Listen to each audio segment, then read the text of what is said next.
দক্ষিণ কোরিয়ায় বিমান দুর্ঘটনার নেপথ্যে পাখি। দক্ষিণ কোরিয়ার মুয়ান আন্তর্জাতিক বিমানবন্দরে অবতরণের সময় একটি উড়োজাহাজ রানওয়ে থেকে ছিটকে পড়ে অন্তত 179 জনের মৃত্যু হয়েছে।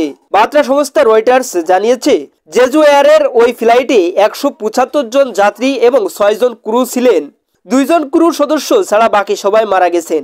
থাইল্যান্ডের ব্যাংকক থেকে এসে রোববার সকাল 9টার দিকে স্থানীয় সময় মুয়ান আন্তর্জাতিক বিমানবন্দরে অবতরণের সময় উড়োজাহাজটি দুর্ঘটনায় পড়ে। নেমে আসার পর বোয়িং 737-800 উড়োজাহাজটি রানওয়ে থেকে বেরিয়ে গিয়ে বিমানবন্দরের দেয়ালে ধাক্কা খায় এবং অগ্নিগোলকে পরিণত হয়। বিবিসি লিখেছে, ওই দুর্ঘটনার কারণ এখনো স্পষ্ট নয়। তবে স্থানীয় গণমাধ্যম বলছে, বিমানবন্দরে অবতরণের সময় পাখির সঙ্গে সংঘর্ষের ফলে ল্যান্ডিং গিয়ারের ত্রুটির কারণে এই দুর্ঘটনা ঘটে থাকতে পারে। ফ্লাইট 7C-2216 এর আরোহীদের মধ্যে 173 জনই ছিলেন দক্ষিণ কোরিয়ার নাগরিক, বাকি 2 জন থাই। মুয়ান আন্তর্জাতিক বিমানবন্দর রাজধানী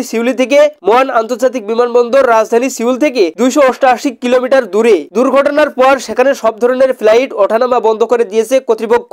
স্থানীয় সংবাদ মাধ্যমে প্রকাশিত ভিডিওতে দেখা যায়, জোড়া ইঞ্জিনের উড়োজাহাজটি চাকা ছাড়াই রানওয়ে দিয়ে অনেক দূর পর্যন্ত ছেড়ে যায়। তারপরে রানওয়ে থেকে বেরিয়ে গিয়ে বিমানবন্দরের দেয়ালে ধাক্কা খায়। সঙ্গে সঙ্গে বিস্ফোরণে উড়োজাহাজটিতে আগুন ধরে যায় এবং এর ধ্বংসাবশেষ ছড়িয়ে পড়ে বিভিন্ন দিকে। বোয়িং কিংবা যুক্তরাষ্ট্রের এভিয়েশন খাতে নিয়ন্ত্রক সংস্থা তাৎক্ষণিকভাবে এই দুর্ঘটনা নিয়ে কোনো মন্তব্য করেনি। জেজু এয়ারের একজন মুখপাত্র বলেছেন, তারা দুর্ঘটনার কারণ তদন্ত করে দেখছেন এবং ক্ষতিগ্রস্তদের পরিবারের পাশে দাঁড়ানোর চেষ্টা করছেন। দর্শক, এই ছিল আজকের সর্বশেষ আপডেট নিউজ। সকল প্রকার আপডেট নিউজ সবার আগে পেতে আমাদের চ্যানেলটি সাবস্ক্রাইব করে পাশে থাকুন। ধন্যবাদ সবাইকে। আল্লাহ হাফিজ।